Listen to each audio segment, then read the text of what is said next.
Welcome to What Self-Care Looks Like. I'm your host, Brittany Elliott. It may be hard to hear, but self-care is not spa days, a weekend getaway, or brunch with your bestie. True self-care is the practice of protecting your well-being and happiness, and it lives within your daily routine. I'm a self-care and mom life coach here to help you prioritize your needs and practice self-care in a meaningful way so you can reclaim joy in your motherhood experience. Let's get back to you. Hey everybody, welcome back to What Self-Care Looks Like. I am your host, Brittany Elliott, your self-care mom life coach, here to help you prioritize your needs and practice self-care in a meaningful way so that you can reclaim joy in your motherhood experience. And we have a guest today, Missy Brown. Missy, welcome to the show. Thank you so much for having me, Brittany. I appreciate this. Of course. I'm going to read y'all Missy's bio, and then we're just going to have a little chit chat here. And I'm really excited to learn more about your journey and really what you're doing. So, Missy is a dedicated entrepreneur, business owner, and proud mother of two daughters. She's based in Pittsburgh, PA.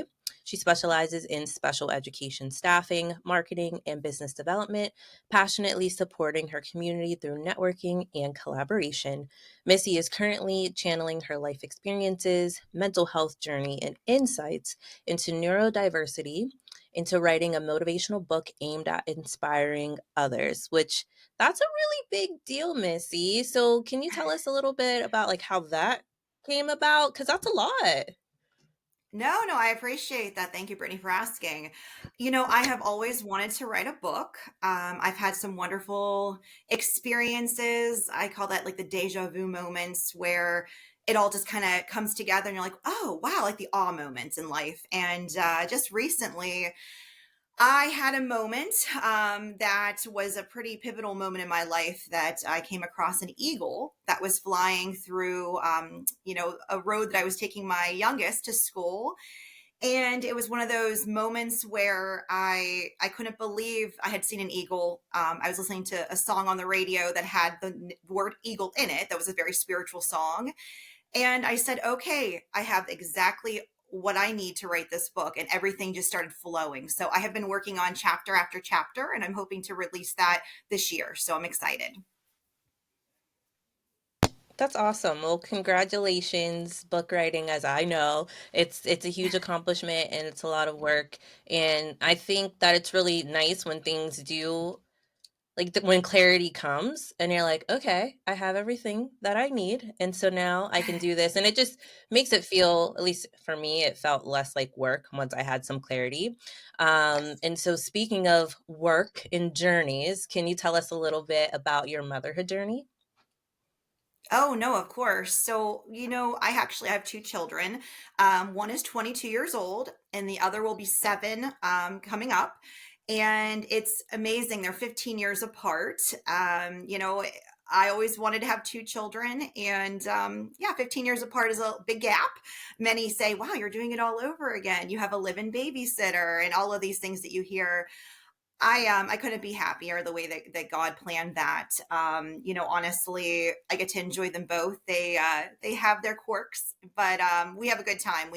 I'm a huge creative, enthusiastic mom, and I just really like to have a great time. And we do some creative activities together, and just make it that mother daughter bonding on both ends. So it's been an enjoyable time. I started being a mom at the age of 19, and then my second daughter was born when I was 34. So just kind of missed all the 20s. Never had any children in my 20s, but yeah, I love my two girls.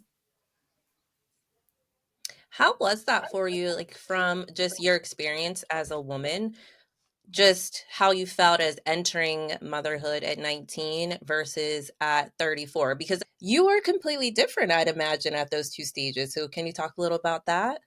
Yes, Brittany, 100%. So I will say I had two baby showers, which was really nice. When you have a 15-year gap between two children, you have to start completely all over with a crib and nursery and everything else. As I was 19, I was young. I had a lot of energy. Wasn't really too aware of, how to do things, when to do things. I was growing up kind of with her. And it was interesting, in that way. And then at 34, less energy. I was a year one more year and it would have been geriatric pregnancy, what they say, at 35. So I got to make that the hump over that before that. But realistically, the most important thing was that I think, I was able to really, understand more, as the parenting aspect. So I felt like I had a lot of smarts, like, okay, I can do it this way, I can do it that way. And, but the energy level was down. But I've enjoyed it both times. They keep me young. Honestly, at 41 years old, I feel like they keep me young. It's awesome. And I think it's nice that you were able to grow through motherhood really at both stages of your life, because I feel like 19 is a very like transformative time in your life with or without a child. And then when you go into your 30s, I feel like you have that again. Like the 20s are kind of just like like getting your footing almost, like going from crawling Mhm. to walking. At least that's how it felt for me. And then Yes. you were doing that as a mother, and then like the 30s came and it was that again. How has just that experience helped you, not just in motherhood, but in your entrepreneurial journey as well? Honestly, I think it's amazing. So I will say with the first one, I actually went into labor at work. So when I was 19 with my first child, I had just graduated from high school and I was working and went into labor while I was working. The second one, I went into labor while I was at Kohl's shopping and had some really cute earrings and just cute clothes. And I just kind of went through the line and I said, okay, well, it's my second one. I'll get there. But it's funny because the second one actually thinks she owns her own company. So she sees me on my computer throughout the day, as the week goes on, and she'll pretend like she has her own company. And she's like, I'm working for them now. I'm working for them. And, I enjoy the entrepreneurship for both children, the 22 and the almost 7-year-old, because it really kind of gives them something to work towards. I'm a huge advocate for just keep going, don't give up. Don't give up your dream. If I can't do something the first time, I try A, B, C, D. I go through the whole alphabet. So I think that, as a mom, kind of setting an example as, someone who is a mentor, that really kind of goes hand in hand whenever you're owning a company as well as being a mom. Yeah, it definitely has the skills for both, because I think it shows you a lot of patience, but also you always have to practice like different ways of conveying a message, like when you're trying to teach a lesson. And I had that come up this morning just with me and my daughter, and I was like, man, it can just we can be having such a nice time, and then something can switch and it'd be a total 180. And I'm just like, man, this is tough. But I feel 100%. the same way in business too. Yeah, so I just think that you having so much strength as a mother and tying that into your business is so cool. So can you tell us more about Searches Over?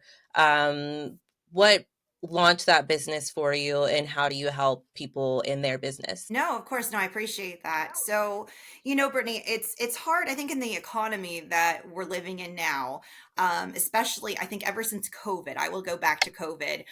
Work has been a challenge. It really truly has. And, I had been laid off from my work back in 2020. I worked with the educational staffing, with schools, and all the schools closed down in 2020. And that was rough. It really was rough. It was hard, but I kept continuing to go and kept continuing to work and found other employment. Took on a contractor back in 2022, and I will be honest with you, I realized women, it's just my opinion, some companies don't value what women can bring to the table, and I honestly didn't really care for that contract that I was working and how I was spoken to as a woman. But after I ended that contract, I realized I'm like, you know what? I have a lot to give. I have a lot to give to so many job seekers, and I really love what I do. And I'm very creative and innovative, and my heart is there. And you have to have that customer service, roll out the red carpet, make people feel warm and welcomed. So when I started Searches Over, actually, I was helping staff companies market for those companies with social media, business development, and I do it at a very affordable price. So being a mom, a small business owner here in the Pittsburgh area, with a child that's on the spectrum. So my youngest has autism. And, I really kind of gravitate towards like the healthcare educational space just because I have such a huge heart, not, any kind of nonprofits, anything that's really helping others. But I do it and I do work through those budgets. So I understand some third party staffing agencies are really pricey. And not everyone in this economy has that kind of money to be spending on those. So I do want to work within the budgets of companies. And I'm always there to support. If there's something I can't do as Searches Over LLC, I'm going to send it to someone else that I know and make those introductions. Huge networker and just have a passion. And I do want to add, Brittany, too, that I am actually working on the first reality employment show in Pittsburgh. That's really exciting. That's going to follow some job seekers. Yes. And it's no cost whatsoever for this first season. I'm going to help those job seekers find work with companies, try to get their branding out there on my website, and just ultimately just be there as a mentorship. I think there's a lot of dating shows out there on Netflix and Hulu. This is going to be YouTube to begin. But I think there's got to be something to be said about employment. There's Undercover Boss, there's Shark Tank, but the Searches Over show is going to be a really great way to kind of showcase what I believe I can do to make a difference. It's amazing. And I've it's crazy that that's not something that is really around because it's so hard for job seekers. I was actually telling one of my colleagues just last week, I couldn't imagine being back in the job market, updating my resume, going on a job interview. Like, to me, it's just like if I were to start over, like in a marriage, like if my marriage dissolved and I had to start dating, Challenging. like it's, yeah, it's scary. So what, like, little tips or advice do you have for job seekers, especially moms who are just kind of like don't really want to go back into maybe a certain type of job, but they know they need to do it, and so there's already kind of an uneasiness there? What little pieces of advice do you have for us as we enter the job seeking world? So, there's so many expenses in the world. We all need to make money and we all have our children and, different situations as moms, whether you're a single mom or a mom that, is married or whatever that situation is. I think that the most important thing is, and I've noticed this in the economy right now, it used to be more flexible. There's not as much flexibility anymore in regards to remote work. I feel like a lot of people are going back into the office. I'll be honest, I've spoken to employers, kind of like weighing out, do I go back to full time? Do I go back to continuing my business? Do I do a combination of both? Honestly, at the end of the day, I've noticed over the past, I will say 6 months in my life, mental health and work life balance and everything that's been going on with my children and, some things that have been, that they've needed me for. If an employer wasn't able to work around that flexibility, you don't want to promise an employer, yes, I can be in the office Monday through Friday, 9 to 5, I can work overtime, I can do, this, that, and that. You don't want to sabotage that, but at the same time there has to be some understanding. So for me as a recruiter, and I guess the best way to say this is to make it a positive, yes, I will need some flexibility. If you have a hybrid opportunity, that would be great. Please know that I will need, I do need that, time frame if there were, a doctor's appointment, things of that nature. However, I am also flexible and I could do evenings or weekends, and do things in addition, because as a recruiter, a candidate, you can't always speak to a candidate, Monday through Friday, 9 to 5. Some people work. So being available for them in the evenings and weekends. So I think finding your loophole, I guess, is the answer I'm going to give you, Brittany, is think about all the things that are what are important to you. I would make a list of, okay, these are the things that I really need in my employment, whether it be flexibility, benefits, what the industry is, the mission, the vision, and then kind of take anything that you're like, okay, I'm a little uneasy. Is this a positive or a negative? Take that negative and make it into a positive. So, and that's the hard part. So I think really finding like what really is important to you, what you love to do, but also realizing as a mom, that is a job in itself as well. And, if you can find a happy medium, a work-life balance where, okay, I'm working part-time a couple hours a week, but it's not going to interfere with my other obligations or enjoyments in my family. Hey, it's Brittany here, your host of the show, and I'd like to invite you to grab your copy of my book, What Self Care Looks Like. It's the roadmap for working moms who want to prioritize their self care and rediscover the joy in their motherhood experience. It's a must read for any mom who has felt lost, unseen, or unsure along her motherhood journey. Buy it today at www.whatselfcarelooks.com. So, from your experience as the expert in this, how do we show up and say, I I understand what you are looking for, and this is what I need, and I don't want this just I don't want special treatment because I don't want special treatment. I just Right. want you to have humility and let me be a full human while I'm here. Like, how do we do that? That's a great question. And honestly, I appreciate that question because I have, and that's part of the book, will be employment in my book. It's all, kind of going and taking a negative and making it a positive. Because in my life, I feel like I've worked with many employers who, I hate to say it, they do judge. And, I've been on both sides. I've been on I'm going for an interview to I'm interviewing. And you have to be very careful what you ask. You have to be very careful what you say. Honestly, that's a great question. So I would say the most important thing when you are going is, obviously, get that resume out there, do an extra reach out on LinkedIn, research the company, see what their mission, their vision is prior to even going in. At one point in time, there was a company I spoke to. The money was phenomenal. It was close to home, but you had to be in the office 5 days a week. And it was during a time that was very challenging with the health condition of one of my children. And I said, is there any wiggle room whatsoever? I had to ask. I mean, if it was to the point where we needed the money and there was no choice, okay, what's one thing. But if there's one other income in the home and I'm able to wait a little longer to find that opportunity, then I'm going to say, what is is there any flexibility on start time? Could it be a hybrid opportunity? And if they say no, and, you don't want to put a square peg into a circle. Like it just doesn't work sometimes. Has to be a match on both sides. It has to be a match on the employer side as well as the candidate side. And if it's not, then it's not going to be a long-term fit, and you're going to be looking again. In the state of Pennsylvania, it's at will, so anyone can decide to leave or to let go of the candidate, the employee or the employer. So I really think, in my opinion, get to the first interview. And if red flag, if the place has 5 or 6 interview steps and you're waiting months on months, unless it's a back burner job opportunity, don't let yourself go through that. I actually went through a 5 or 6 interview step for a company once, and that's outrageous. Realistically, an interview should be about 2 to 3 interviews tops. And yeah, you get to really know them. You always want to say the positives. And like I said, with the negatives, always turn that into a positive.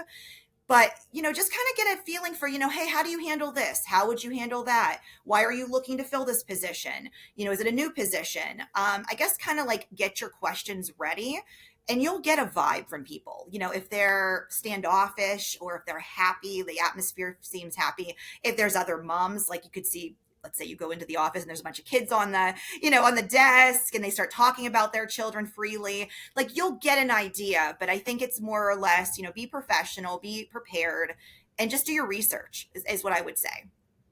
Or you come to me and I'll help you. Yeah, that's what I was gonna say. People should just come to you for that, Come to just me. to prepare in advance, right? So that you even know They can do what you that. should be asking. Because that for me, I was never quite sure, like what should I ask? And then you get scared, like, well, if I ask them this, they're gonna automatically say that I can't have the job. They won't tell me, but I know that's why they didn't hire me because I asked them, what would happen if I had to call off because my kid got sick or something? And sometimes you just work yourself up. So I think it's great for services. Like just go to Missy. She's an expert and she can help support Exactly. you. Neurodivergence and then autism and mental health, all of these to me are very common, and I feel like the employment sector has not caught up with how common it is, where people are dealing with things at home with their children. And again, with the sandwich thing, like some of us are caregivers for our parents too. Like we have like Exactly. responsibilities out here. So how do we, not just on the job search level, but really sit and find that balance with, there are needs that are kind of bigger and beyond ourselves and to be able to confidently address them? Great question. So I'll be honest, this is kind of like a very near and dear part of my heart right now. So I actually, with my, you can probably see with all my exciting, enthusiasm, I actually have ADD, like ADHD. And my little one has autism. I have another child with depression, anxiety. So we all kind of, it's interesting in the household. I will say that it can be a little bit challenging. But I will say just getting that help, I have noticed that, seeking help is always a good thing. So whether that be a friend, a family member, a therapist, somebody who can kind of walk you through, even sometimes, like, I'll be honest, poetry. I write poetry and it helps me kind of get all of my emotions out, and obviously the writing the book. But I think music is another thing. I have a station on Spotify that is my sad songs, and I have my enthusiasm songs, so the ones that kind of speak to you when you're having moments. Um, I'll tell you what, sometimes just taking a nice hot shower is sometimes just a really nice, relaxing, kind of like a rejuvenating. I've heard putting cold water on your face can sometimes relax you. Sitting in a dark room, just kind of anything, just for a few minutes of breathing, just to kind of get you through. Because we all have so many stressors in life, whether that be we're full time moms. I always say, full-time moms don't stop working. They're, from nine, from the moment they get up to the moment they go to bed. Or if you're a full-time, mom, I'm sorry, a full-time employee, and then also mom as well, and you're kind of like juggling work and being a mom, you're still kind of exhausted after the end of the day. So, honestly, I think those are important. Some people, will do exercise or walking, whatever is going to be helpful. My favorite thing, I'm not going to lie, is iced coffee. So I try to go to any small cafe that is not that I don't like Starbucks, love Starbucks, but I try to go to places that are more mom pop shops, because I like to give those small businesses opportunities, because I'm a small business, and I really respect that. So iced coffee is what gets me through my day. It keeps me energized. It keeps me focused, and gives me just that happiness. So I guess finding your happiness. And thank you for sharing that with Of everything that course. you have going on. I love that you are so just open and transparent about your life. That's so important. And I think it's becoming even more important as time moves forward and like we're so getting more and more dependent on like AI and different things for like Oh, creativity. 100%. But I think Oh, transparency 100%. with humans is so important. It is. I um honestly, ADD, ADHD, and any type of like neurodivergence, are there, just in your opinion, are there like work environments that are better for that than like others? Is it like if you know that you have some type of diagnosis, and like any type of neurodivergence really that may even be undiagnosed, is it better to maybe not apply for jobs that you know that you're going to have to be sitting or maybe being in a call center versus maybe being out doing retail? Like, have you seen that there certain type of jobs work sure. better for some people than others? Yeah, I think that's a great question. So I'll be honest, I actually did not get diagnosed with that until about 2 years ago. So, looking back at some of my job changes through the years, I'm like, oh, that makes more sense now. That's why that didn't work. Or that's why, I've had a boss say to me once, oh, you emailed too quickly back. You didn't think it through before you sent the email. I will say I'm very creative, and I think that that is my positive. So in roles, jobs where I'm like using my innovation, my creativity, something that's different. If it were the same like conveyor belt job where there's no change, it's all the same routine every day, I don't think I would thrive from that. When it comes to autism, and I will say, and anything that's a little bit more like sensory driven, yes, anything loud, and this is different people, different situations, can be challenging. I do know that headphones will help. So if someone is, a little bit nervous because of that loudness or too many people, that's my child. She gets very anxious when it's too loud, like fire alarms go off, or we go into, like, for instance, in Pittsburgh, we don't do Kennywood, we do Idlewild. We actually will go there because it's a little less quiet for her, and you can kind of walk in space. So I do think there are some things as you kind of learn. And, I know that there's that question at the end. It'll also say, do you have any of these disabilities? That's a question that always comes up. I'll be honest. Sometimes I'll just say, choose not to answer. Sometimes I do say no. And the only reason I say that is because I've asked many HR professionals, just like myself, and it depends because honestly, if you believe truly that you can do this job and it's not going to be anything that's going to be against you. So when somebody would have to do something that maybe is, not able to, like for instance, if someone is blind or if someone is deaf or something like that, then that is something that really needs to be addressed for a job just so that you're able to make accommodations. ADHD, autism, like all of those things, there are accommodations that could be made as well, but that's your choice whether you want to put that down. I think that that makes the neurodivergency, that is a questionable part. I don't think that it should be judged. However, there are companies now that say that they are 100% for neurodivergency. And I love that.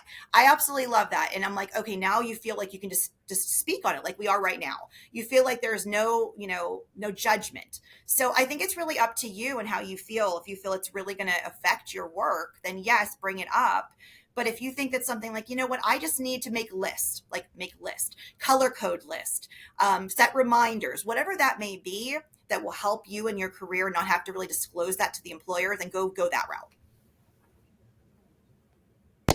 That's a really good tip, especially when it comes to just knowing your work style as well and having kind of like a budget for that because you can't always expect that a company is going to keep like every single color posted and all these different types of things. Like maybe you like a certain color push pin and things like that. And just understanding like if this helps me work better, it's not always like I'm going to run to my employer and say, "Can I have this big budget for staples because I like the gold highlighters versus yellow?" But if Right? that's better for you, like you you should do that and know that that's your work style and come in with your own like supplies, right?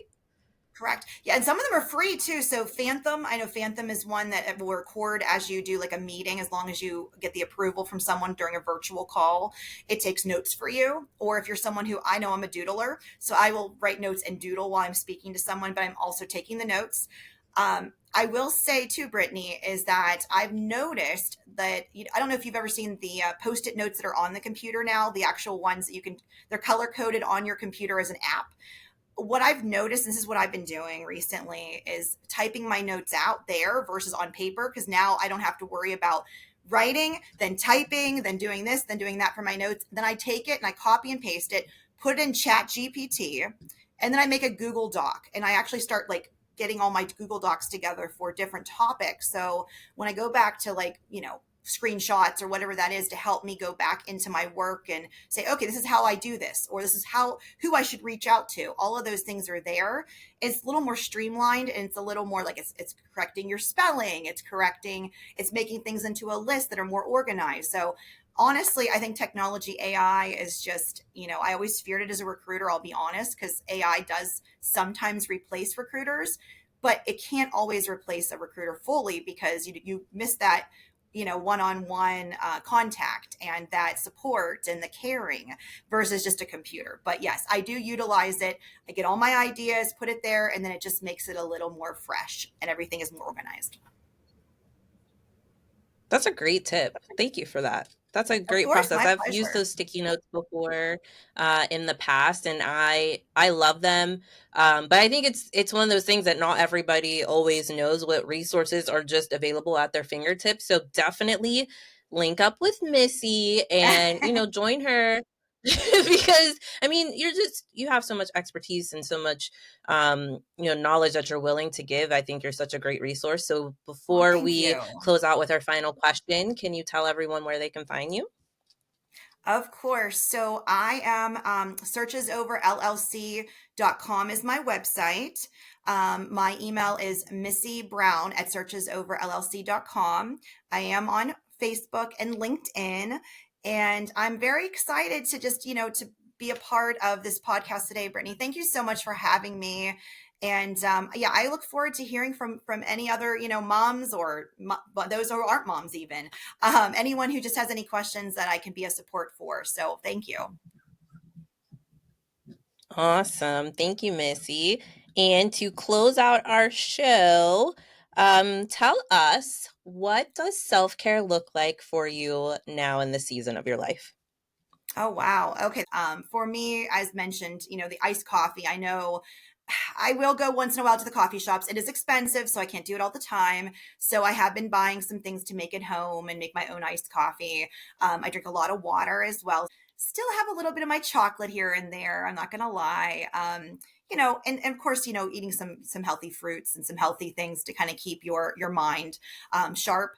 Yeah, I think it's more or less that, knowing that I need to take a mental break. If I keep going straight on the computer all day long, in my company, I get burnout. So knowing that, keep up with some shows that I like, take the family out. Let's have a game night, or let's go shopping or do something. Retail therapy sometimes is helpful. I'm a deal girl, just FYI. Everything is on sale. Very, very inexpensive. 90% off is a sale. So that's another thing if you want to talk about good deals. But no, I think more or less, taking that time, whether that be like the poetry, a nap, a shower, just knowing what you need. I know myself, there's days where I'm like, okay, I just need to just close my eyes for a second and rest my eyes, up to I need to take a walk. I need some energy. I need some exercise. So self-care to me is knowing when something needs to be done. Yes, you're taking care of so many people. When you're a mom, you're the last one you take care of. And I guarantee, Brittany, you probably have had those moments too. Like, I mean, I don't have time. Just find 5 minutes. Just find 5 minutes somewhere, somehow, whether it be your morning before the kids get up, or mine's at night. I usually do it once she's in bed. I take my time. But I have this little fireplace I'll put on, and I'll just sit back with my blanket and just kind of regroup with some music. I love that too. It's wonderful. And I love that your self-care approach is what balances out your personality, because you're just so big, you're vibrant and you're bubbly. And I feel like that, even though that's probably like your default personality, it can become draining when you're just being so creative and producing so Yes. much. So I love that you just take on like some quiet, let me enjoy my coffee, let me sit, let me get warm and cozy, and let me just like slow things down. I think that's beautiful. Thank you so much. Thank you. I appreciate that, Missy. And to our listeners, thank y'all for being here. And until next time, we'll see y'all very soon. Thanks for listening to this episode. I hope you learned at least one thing you can implement into your daily routine. To connect with me, follow at Back to You in 5 on Instagram. If you're feeling generous, share this episode with a mom you know and subscribe to the show. I appreciate your support. Remember, motherhood is a journey, not a destination. Grow through it and enjoy the view.